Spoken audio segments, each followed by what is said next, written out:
first and foremost, and we kind of already talked about this, but remember the Spirit of God hovering over the water. Number one is that there is only one true God. See, Genesis reveals that if you're taking down notes, would you write this in capital letters? YHWH. How do you pronounce that? Yahweh, right? It is the supreme sovereign God. That's what that means. See, Genesis reveals an entirely unique view of the spiritual realm. In contrast to the many other ancient Middle Eastern beliefs, one God stands apart as the whole sovereign ruler over all creation, Yahweh.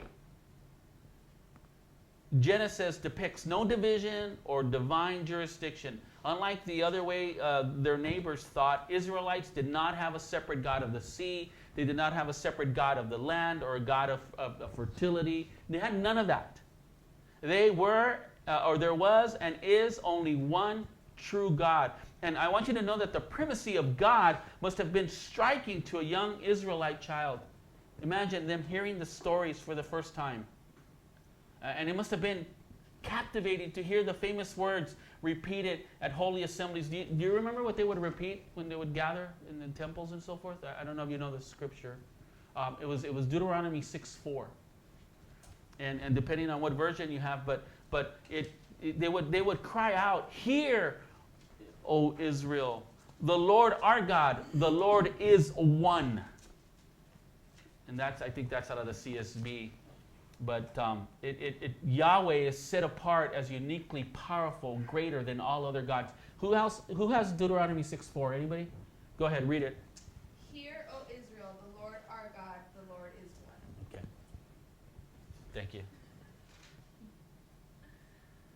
As the lead character in the opening scenes, folks, God not only exists, but isn't it great that he also acts?